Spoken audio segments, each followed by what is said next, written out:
Fala pessoal, tudo bem? Professor Pitt apresentando mais uma aula de Física Básica direcionada para o ensino médio. O nosso tópico de hoje trata-se de polias e engrenagens. Normalmente chama-se de polias discos que giram em torno de determinado eixo, que tem um elo entre eles por cinta, correia ou corrente. E nós vinculamos essas suas nomenclaturas desses discos que giram em torno de determinados eixos como polias. Quando eles têm contatos diretos, e normalmente quando são dentados, nós chamamos eles de engrenagens. E nós temos aqueles dentes tradicionais e aqueles dentes em diagonais que representam as estruturas de motor e assim sucessivamente. Então, como que nós iremos trabalhar aqui? As polias, que tem como elo entre elas uma cinta, uma correia e uma corrente, as engrenagens, que também são discos, normalmente dentados, que giram em torno de determinado eixo, o que nós teremos que trabalhar aqui? Nós teremos que trabalhar com algumas velocidades. Quais são elas? A primeira velocidade que nós temos que trabalhar aqui é a linear, que é a velocidade periférica, que é simbolizada pela letra V.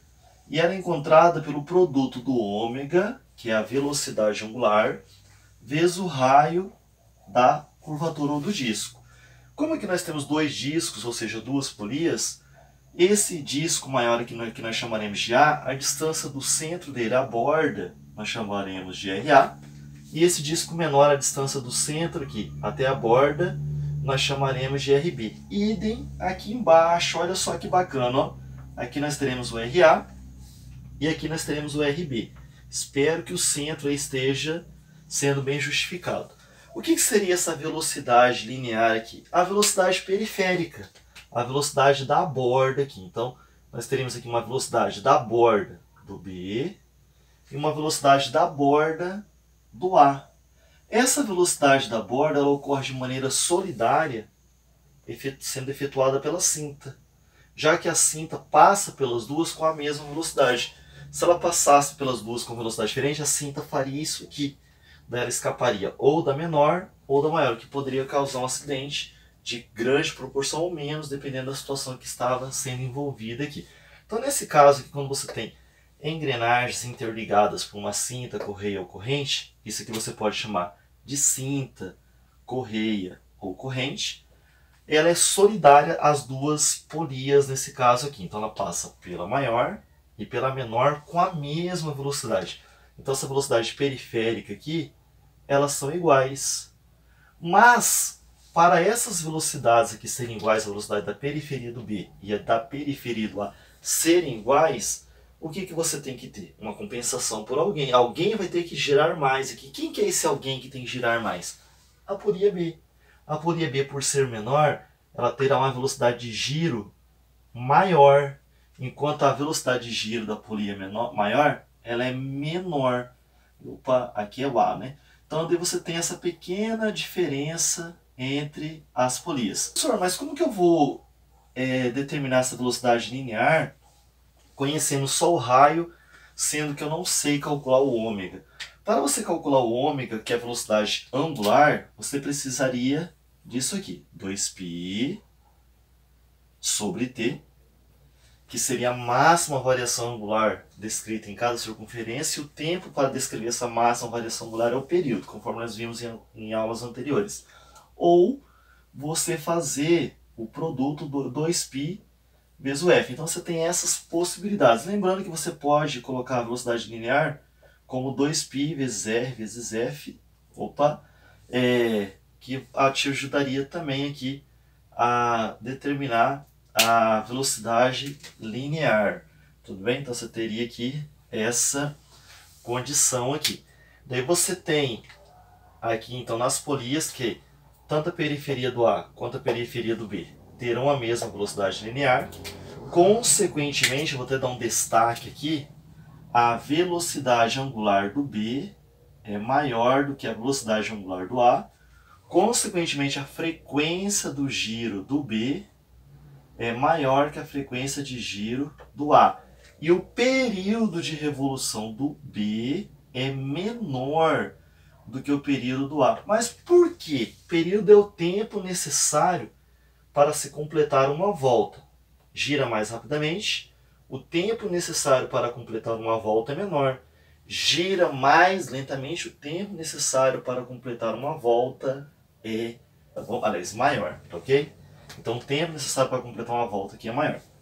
Quando você tem polias interligadas aqui, o que acontece? Se essa menor estiver girando no sentido horário, a maior estará girando no sentido anti-horário. Ah, mas lá em cima elas giravam no mesmo sentido. Por que aqui elas estão girando em sentidos opostos? Porque senão o sistema travaria. Daí você teria, ao invés de elas serem solidárias uma a outra, principalmente as suas periferias, elas seriam concorrentes, o sistema travaria. Aqui não, elas vão girar no mesmo sentido, porque o que é solidário às duas é a cinta. E aqui elas teriam que ter uma situação de solidária de oposição, ou seja, uma inversão dos giros aqui. Essa aqui giraria em sentido horário, essa aqui giraria em sentido anti-horário. Só que essa velocidade periférica do B e a velocidade periférica do A, elas são iguais também, no mesmo idem ao caso anterior. A velocidade do A e do B são iguais. Para essa velocidade periférica ser igual tanto no A quanto no B, algo tem que acontecer aqui. Que algo é esse? Uma delas vai ter que compensar girando mais. E é sempre a menor que gira mais aqui nesse caso, né? Então você vai ter a velocidade angular do B é maior do que a velocidade angular do A. Consequentemente, ó, a frequência do B é maior que a frequência do A. E consequentemente aqui o período do B é menor do que o período do A. Lembrando que o período é o tempo necessário para se efetuar uma volta. Então quem gira mais completa uma volta no menor tempo. Quem gira menos completa uma volta em maior tempo. Idem no caso anterior. Então, o que nós podemos tirar de resumo dessa situação aqui?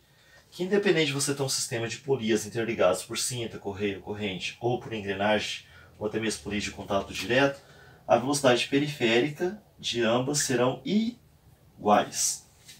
Tudo bem? A velocidade angular da menor, isso aqui é um sistema simples, tá bom? De duas polias ou duas engrenagens. A velocidade angular da menor, que nesse caso aqui é a B, é maior do que a velocidade angular da maior, que nesse caso aqui é a A. A frequência do B é maior que a frequência do A. Consequentemente, o período do B é menor do que o período do A. Lembrando que o período é o tempo necessário para completar uma volta. Menor tempo para completar uma volta, menor período. Maior tempo para completar uma volta, maior período. Maior número de voltas em dado intervalo de tempo, maior frequência. Menor número de voltas em dado intervalo de tempo, menor frequência. Gira mais em determinado intervalo de tempo, ou seja, varia angularmente aqui, nesse caso com o ângulo máximo em determinado intervalo de tempo, maior velocidade angular. Varia esse ângulo no maior intervalo de tempo, menor velocidade angular. E as velocidades periféricas, tanto de um sistema de contato direto ou interligados por cinta, a linear será menor. Tudo bem, pessoal? Eu vou passar um exercício agora utilizando esses conceitos aqui no slide, então vou fazer diretamente lá, não vou utilizar o quadro era só para introdução. Então já voltamos. Vamos fazer esse exercício aqui como exemplo para fechar essa parte de movimento circular uniforme com polias e engrenagens. Aqui nós temos um sisteminha com duas polias, né? Esse disco maior que está girando no eixo independente desse disco menor que é o B. Nesse caso aqui nós vamos supor, ó, que eles estão girando no sentido anti-horário. Então, esse A gira no sentido anti-horário e o B também. Só que nessa situação aqui, ó, o que nós temos aqui? Que as polias têm raios. A polia A tem um raio de 30 centímetros e a polia B tem um raio de 5 centímetros. O que nós temos aqui de constatação ao analisar essa figura? Que a velocidade periférica, que é a velocidade de borda aqui, ó, tanto do A